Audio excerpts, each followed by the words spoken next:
Hi, my name is Ted. Today I'm going to be talking to you about the toxic culture in OpenAI, the makers of ChatGPT and a lot of other things too. Okay, let's get into it. First of all, OpenAI is going through a dilemma right now, a big ethical dilemma. And the ethical dilemma is this. There's competition and then there's responsibility, and responsibility slows down competition. There's a battle in the area of competition between Google, Microsoft, and a lot of other, Facebook, and a lot of other companies, big companies that are just throwing billions and billions and billions of dollars into AI, trying to be the number one and the best and trying to catch up and not to fall behind. And it's not just our United States companies, but we have companies also in Europe, and we have companies in China. China is promised to match us by 2025 and by 2030 to pass us up in AI. So competition is huge. And it's very quick. And so we're having people here, especially with OpenAI, who want to get out there, be forefront, to be the first ones to be able to accomplish things. And we'll talk a little bit more about what they want to accomplish. But there's steep competition and they're speeding. All these companies are speeding as fast as they can to become the number one, or at least not to fall behind. And this is in competition within the companies with those who believe we need to be responsible, because in the area of responsibility, we're dealing with some very powerful tools and a lot of unknowns, and we'll get into some more of that today. I call them tribes because tribal language, tribes is what we defined a lot of the groups in the beginning of AI in the 1950s, all the way down through today. I'm not going to get into that today, but I will sometime in the future. And the tribes are the accelerationists, who believe we need to be number one and we need to get there fast and we need to be the first ones, etc., etc. I like to go faster. And we also have the doomers. We're doomed. So those are the people who are more responsible. Now, doomer, it's kind of a negative word. And I'm thinking if I'm working in these companies, I'm not going to be all excited to be calling myself a doomer, but I think they ought to own it. Not in a bad way, but kind of like the queers owned the whole name queer. And once they started owning it, it changed the meaning of the word from being something very negative to something very positive. And I think the doomers can do the same thing. I am closer to the doomer than I am to the accelerationist because I believe that we need to be careful with our future. But I do see the issue that can happen, the competition, and so it's a struggle. Honestly, I don't have a perfect answer, but I do want you to know what's going on. OpenAI's big ethical dilemma. We have people who are on the side of the accelerationists. And here's the story. This comes from Vladimir Putin back in 2017. It comes with colossal opportunities, talking about AI, but also threats that are difficult to predict. Spot on. Whatever or whoever becomes the leader in this sphere will become the ruler of this world. This is the issue on a worldwide stage. And so there's a competitive race going on, and a race to make sure we don't become number 2 nation or number 3 or 4 and let China or Russia, I don't think is in the race that much right now, but could be in the future. So on the doomer side, however, we have people who believe this is a dangerous tool. Be careful. Let's slow down. Make sure that we're not starting something that we can't stop, something that'll get out of control. So we have these two sides, back and forth. We need both sides ultimately, but like I said, I'm a little bit more on the doomer simply because I do believe we need to be careful. However, I'm not going to put it aside, say, let's give in, let everybody else take over. It's a catch-22. All right, there's a battle in OpenAI, and the battle goes like this. Sam is an accelerationist. Now, Sam will say that he is somebody who's wants to be very cautious. So he'll talk big about the importance of being careful and the importance of responsibility. But behind the scenes, I think he says one thing. This is what I'm gathering from the people who've left his company and the people who've talked about him in the past, that he will say one thing but do something totally different. He kind of believes that if he says it, people will believe him, take him at word, the value of his word. Oh, yes, I agree with you. We should be responsible. And then he'll turn around and get totally irresponsible. The doomers don't trust him. We're seeing a lot of people leaving the company, and we'll talk about that. Who is Sam Altman? He's born April 22nd. For some reason, I thought going to say 1285. No, he's not that old. 1985. And in 2004, he leaves Stanford University, and he co-founds a company called Looped. And he's 19 years old, so he's got to be in his second year of college, I'm guessing first year. And he decides, I need to make money instead. A lot of people do this. Steve Jobs, Michael Dell Computer, Mark Zuckerberg for Facebook, Larry Page and Sergey Brin with Google. And these people drop out of college. It seems to be kind of a rite of passage. To build a big company. Let's get out of the college that we're in. Even though it's a great college, Stanford, Yale, or whatever, we got better things and bigger things to do and start a company, and then they become billionaires. So you can't fault them totally. All right, so that's Sam Altman. Venture capitalism. I need to talk a little bit about this because some of you may not know how these people get money. And what they do is this. There's wealthy individuals or firms who provide money to help new and growing businesses get off the ground, hoping that those businesses will become successful and they will make a profit from the things that how they've invested the money and how those people took off with it. It's kind of like Shark Tank, the film, the TV show, Shark Tank, where people come and say, this is what we have. If you will give so much, we'll give you so much of the company, et cetera, et cetera. So they make deals with these people who are venture capitalists. Everybody makes money, and hopefully. Some of these don't go too well. For example, Looped. We're going to talk about Looped. Sam Altman and Looped. Looped is an app that follows your friends and other people. So this is in the early stage. We have this already on my phone anyway. I do a lot of mountain biking, and sometimes I'm usually on places that nobody's going to find me if I fall and can't get back up. Which is not too often. I have had a fall where I broke my shoulder and 5 ribs, but we won't talk about that right now. Nevertheless, and I walked my bike or rode my bike back to the car, loaded up, and drove myself to the hospital. So these things can happen, and if that does happen, not only do I have an alert on my watch that'll, if I don't answer it right away, it'll send an ambulance my way. But I also have, my wife knows exactly where I'm at because of that app, because I got an Apple phone and an Apple Watch, and these things all connect and say, Ted is over here, and she can find me and drive her car over and pick me up. Sam and Loop, start this business doing that so you can do that with your friends. I don't know. I have mixed feelings on it. It's partly creepy, but partly smart to do. I definitely want to do it with my kids if they're in high school and stuff. So if something goes wrong, we can at least find them. Anyway, so it follows your friends wherever they're at.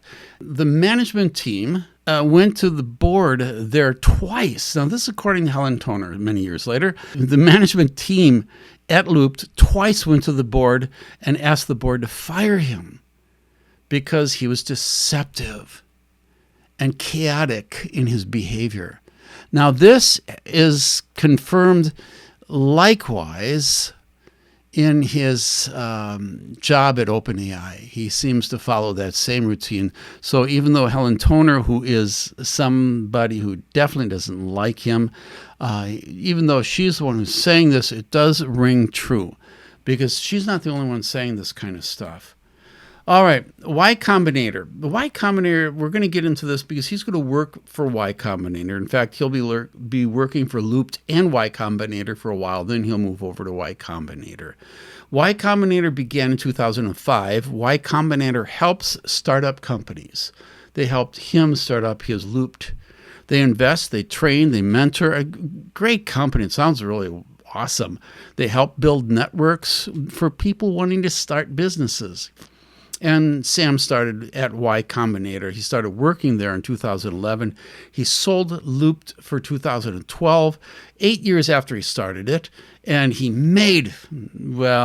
sold it for $43+ million, but pretty much broke even because he owed $43-some million to the people who bought into the company, at least close to that. So he barely paid back investors, and Looped is no longer visible. Try to find it on the internet. I cannot. And everything seems to lead to the fact that it's disappeared. It could be that it kind of melted into another company, and another company took over and started its own brand name using the stuff that Sam had started. All right, Sam Altman and Y Combinator. 2014, Sam is president of Y Combinator. He seems to be able to get up pretty fast through the ranks. And Sam and Y Combinator separate 5 years later. Wall Street Journal says that he was fired from Y Combinator. This is a Wall Street Journal from back then, and had appointed himself chairman without authorization. So is this the reason? Now, Washington Post cited 3 people saying that he was asked to leave, and this is probably closer to the truth, by Y Combinator due to prioritizing his personal goals over that of the company. Now, see, this seems to be a little bit more ringing the truth simply because we're going to find out later on that the president of Y Combinator, or the CEO, basically Paul Graham, he's the Y Combinator founder, and he says Sam was asked to choose between Y Combinator and OpenAI. The requests were practical and amicable, contrary to Helen Toner's accusation. Now, issues usually have been made on both sides. So you have Helen Toner, who may be true. Maybe there was something, and the founder just feels like poor Sam's getting too much heat, and so he's covering up. Who knows? But I tend to think he was asked because it makes sense. I'm going to suggest that in all likelihood, the Paul Graham is right on this particular case. Now, OpenAI, founded in December of 2015 by Sam Altman, Greg Brockman, I'll be talking about him in a minute, Elon Musk, Ilya Sutskever, and a couple other people who I'm not going to be talking about. So these people create this company in 2015 as a nonprofit company. The goal was to responsibly reach AGI, which is, I want to talk to you here in a minute about what AGI is. But Sam was working on OpenAI and Y Combinator for 4 years, doing both jobs. So it makes sense that the one company would say, "Get out of here, focus on the other job if that's where you're going to go, or just choose jobs." In 2019, he becomes CEO of OpenAI. It's going pretty fast again, and he's OpenAI. At that point, he turns it for profit. Why? Because for profit, you can get a lot more funds coming in. What is AGI? Today, everything is narrow AI. It focuses on specific tasks. AGI is kind of a bridging of everything, and it can equal a human being in every area, equal or better than us. That's pretty much just a real quick description. You will have a lot of different people saying different things about what AI really is, or AGI. So it says AGI stands for Artificial General Intelligence, hypothetical AI that can learn and think just like a human. It understands, well, not just like, but it can think, it can equal us. And it understands and tackles any intellectual task we can. And Sam believes that by 2027 or 2028, we are going to reach, I'm going to guess, he thinks he will be able to reach AGI. But there's a lot of opinions about this, many of them suggesting we cannot, period, reach it for much longer. But that's a lot of different opinions in that. And also there's problems with how do we test? How do we know when we've reached AGI? There's problems. Elon Musk leaves. He just doesn't think this company is going anywhere. It's at least not where he wants it to go. It's perhaps the changes going on. I'm not sure. I don't know if anybody really knows all the reasons why he's leaving. Just one of the reasons that was brought up, but I don't know if he really feels this way. He may definitely now, but I don't know if he did back then. That safety might have been one of those issues. So he leaves in 2018. 2 years later, Anthropic starts. Anthropic is a company started by a couple of employees, high-level employees who left OpenAI with, and along with them, at least seven others left the company of OpenAI. And they want to leave because they don't feel like this company, OpenAI, is safe. They want more safety measures, and they feel like they're getting a lot of talk, but they're not getting the action they need, so they end up starting their own company, which is called Anthropic. More problems. Helen Toner, a board member of OpenAI, basically co-authors this academic paper praising Anthropic. Well, you don't want to be praising the other company when you work for. You should be loyal to your own company. So I think this started something between her and Sam, but I have a feeling Sam had a lot of enemies that he would openly talk like, oh, you're wonderful, you're the best thing for our company, but really down deep it's like feeling we got to get rid of this person. And he tried getting rid of her, removing her, lying to some of the other people in the board about her. And his lies were caught, and people could see what was happening. So he basically had it out for her, and other people noticed that, and other people felt uncomfortable. I think most of the people who really had a hard time with Sam were the ones who were doomers and who really just didn't want to be taking the chances, the risks that he was taking with artificial intelligence. Now, here's the story. I want to talk about risk. Risk-taking is a big part of a lot of CEOs and a lot of what makes people very successful. Elon Musk, Jeff Bezos, Steve Jobs, all these people were big, huge risk takers. They took risks, and sometimes it backfired and it didn't work, but they learned from those backfires, those things that didn't work, and they move on, and other things kind of step up and work so well that they become the big names that they are. And so these are risk takers. At risk, however, with these companies, the people like I've just mentioned, with billionaires' funds, all right, I can lose a few million, 100 million. I got billions. CEO's reputation, oh man, that CEO just went down, was trashed because everything went so bad.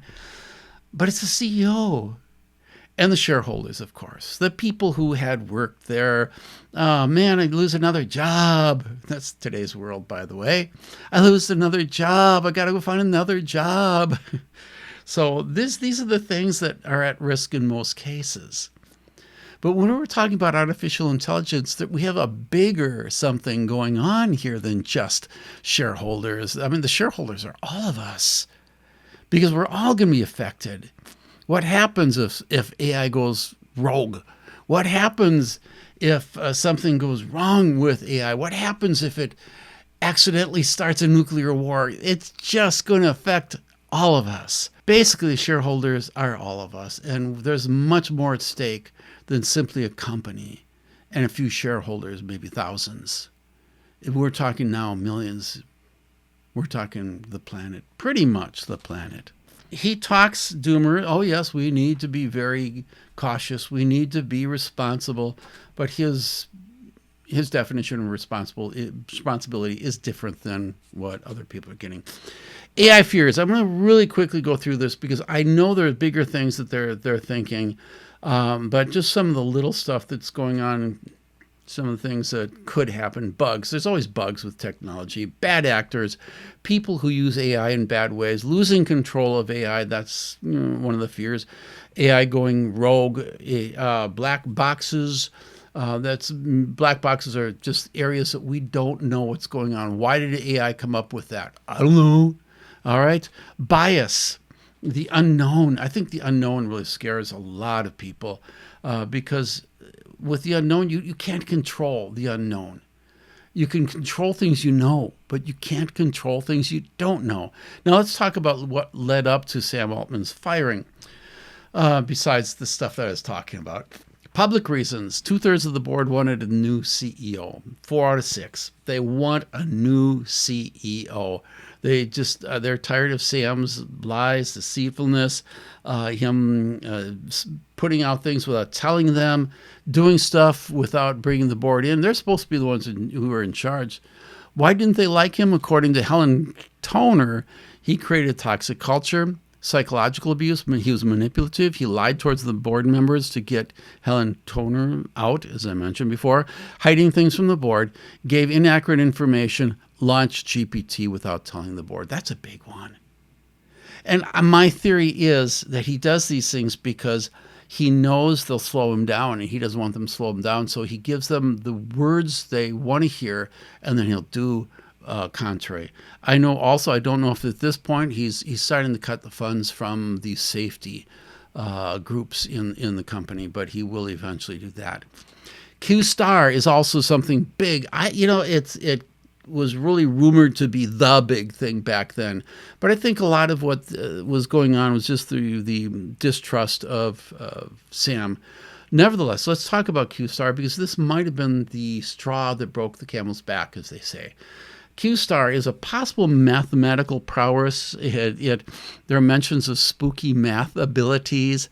The code name might be a code name. We don't know what Q-Star is. It's kind of fallen out of the press right now, but it was big back then. It might be the code name for something going on. Nevertheless, there was an email, a letter that came from the developers saying, this is big, we just discovered this, and it could threaten humanity. A day or two later, days later, I don't know how many, but, shortly thereafter, the board is getting together and saying, let's get rid of our CEO and get a new one in place who we can work with. Now, the letter was sent to the board members shortly before the November firing. The board members denied this was an issue, but I think it was one of the issues that definitely could have been the straw that broke the camel's back, as I mentioned. Now, let's talk real quickly about the ladder so you understand the ladder, the AI company, the OpenAI company ladder. Board of directors, choose CEO, shareholder interests. That's their top priority. A CEO is Sam Altman. He reports to the board of directors. He's supposed to be under the board of directors. He's the public face of the company, and he's charged of the direction of the company. The president is Greg Brockman, who's one of the founders. He reports to the CEO, and he's in charge of the day-to-day operation of the company. All right, now we have the OpenAI board of directors. Sam Altman, who's CEO, the president, Greg Brockman, co-founder and CEO of Quora, Adam D'Angelo, Helen Toner, who's director at Georgetown Center for Security and Emerging Technologies, Tasha McCauley, a Rand Corporation scientist, and Ilya Sutskever, OpenAI chief scientist, and he's also one of the co-founders. Friday, November 17, OpenAI's board of directors fires CEO Sam Altman, citing a lack of candor in his communications with the board. All right. President Greg Brockman was not there. Neither was Sam. So we have 4 people out of 6, which is all they needed. So they had to have 4. All 4 were willing to say, let's get rid of Sam. Put on somebody else to be the CEO. Brockman, they waited till he was not there because he was a Sam supporter. So you got the 4 out of the 6 board, good enough to make this decision. And they vote to remove, even before they had it all set up, to who was going to be the next CEO. At least it looks like that anyway. President Greg Brockman, in turn, when he finds out shortly thereafter. And I believe he found out on the internet or in the news or on X. I can't remember how that happened, but he was told he was removed from the board. He got the phone call shortly after he had already found out. And he was needed as president. And it just, so they still wanted him there as president, but they didn't want him on the board. And he resigned from OpenAI. He quit. The decision comes as a surprise to many within the AI community and beyond, of course. Mira Murati becomes the CEO on Friday. Saturday, OpenAI's employees are informed of his firing and begin to express concerns and frustrations. Some employees take to social media to express their support for Altman and in the belief that he was unfairly dismissed. We got a second new CEO coming in, Ilya Sutskever. All right. Next Sunday, November 19th, 2023, reports emerge that OpenAI is facing an exodus of employees, with some estimates suggesting that as many as 730 or 95% of the company are willing to leave OpenAI if Altman is not reinstated.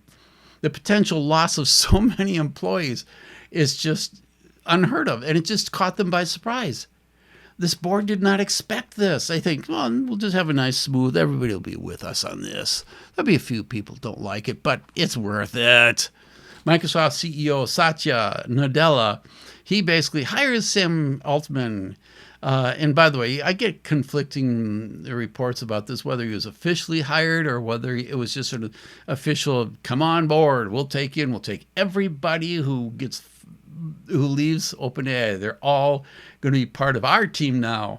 Microsoft was seeing this as, oh, this is awesome. This is good stuff. We're going to be having the best team ever. Monday, the next day, OpenAI's employees repeatedly deliver an ultimatum to the board of directors demanding Altman's reinstatement. Ilya Sutskever changes his mind after he talked to President Brockman's wife. And he talked to her on the phone or whatever, and she convinced him it was the wrong thing to do. And so he now is on board with getting him back. Dario Armado, Anthropic CEO, declines two offers. The two offers are, all right, you can become the new CEO of a combined company. Anthropic and OpenAI will combine, and you'll be the CEO. No. But for the third day in a row, we have a new CEO. Twitch boss, Emmett Shear, he's hired as the third CEO, and he promises right away, I'm going to get into the bottom of this and find out what's going on. And he also works hard to get Altman back. Elon Musk texts this text. He says, why did you take such drastic action? If OpenAI is doing something potentially dangerous to humanity, the world needs to know. Tuesday, after days of negotiation and pressure from Microsoft, OpenAI's board reverses its decision and reinstates Altman as CEO. Altman's return is met with relief and celebration by everybody involved, by all the people there in the company. They're making a lot of money. And, come on. Maybe your higher leaders don't like him, but boy, he's doing us good. So Sam Altman, CEO with a new board by then. Wednesday, November 22nd, OpenAI holds this all-hands meeting. Basically, he wants to get everybody back together and say, I'm so sorry for what took place. He doesn't really apologize about anything he's done, of course. I'm so sorry for a board that I really screwed over and over again, and I should have been better and worked more with them. No, he's not going to admit that. That's not the issue. The issue for him is these people, they're doomers. We don't need them. And I'm sorry that they created such a mess. After Effects. Responsible AI taken out. Let's talk about the Super Alignment Group. The Super Alignment Group is designed for, we're going to be having this AGI coming up pretty soon, probably within the next 5 years. That's the thinking from Ilya and from others. So if AGI is going to be here, we want to make sure it's under our control. It's something we can deal with. It's responsible. It's not going to do something wacky, as I've talked about before. Ilya Sutskever, he's the one who founded this along with Jan Leakey, and their group is slowly going to be going. They quit, basically, after a couple of months after all this. I have been disagreeing with OpenAI leadership about the company's core priorities for quite some time, he says, until we finally reached the breaking point. And William Saunders was also with that group, and these people left the superalignment group, and that was eventually disbanded entirely. Daniel Cocotelo, I gradually lost trust in OpenAI leadership and their ability to responsibly handle AGI, so I quit. February through May, Leopold Aschenbrenner, he was a supporter of Sutskever, and he was fired for leaking information. And he says that it's because the information he leaked was that OpenAI claims that AGI was going to be coming by 2027 and 28. That's something that was already admitted by Sam Altman. So he felt like he didn't open up anything or didn't let anything out of the bag that wasn't already out of the bag. And he wrote a 124-page report on AI shortly thereafter. He says he was fired due to bringing up safety issues. Pavel Ismailov also was a Sutskever supporter. He was fired with Leopold. And by the way, I'm not going to cover everybody who left. I just want to cover a few of the ones who did talk about it more. Ilya Sutskever quit, co-founder, board member in November. He was co-head of superalignment team, as I mentioned. He started the company called SSI. Just recently, he posted that. In fact, 2 days ago. And what's today? June 21st. So June 19th, he's letting that one be known that he started a new company called SSI, Safe Superintelligence Incorporated. Safe superintelligence is something that's going to happen supposedly after AGI is reached. There's going to be this superintelligent critter that's going to be among us in machines, and so we'll see what happens with that. But they want it to be safe, and so that company is going to be designed to make sure that humanity is safe from AGI or superintelligence, which will reach after AGI. SSI, the goal is safe AGI quickly, safely. The founders of SSI, Ilya Sutskever, Daniel Levi from OpenAI, and Daniel Gross from Apple AI. These guys move around a lot, by the way. May 16th, John Leakey, co-leader of superalignment team, claims safety at the company has taken a backseat to shiny products. He joined rival firm Anthropic. Anthropic seems to get the safety-minded people. We have a policy researcher, Gretchen Kruger, who quit, likewise, in May 22nd, writing in X, we need to do more to improve foundational things like decision-making processes, accountability, transparency, documentation, policy enforcement, the care with which we use our own technology, and mitigations for impacts on inequality, rights, and the environment. All right. Conclusion.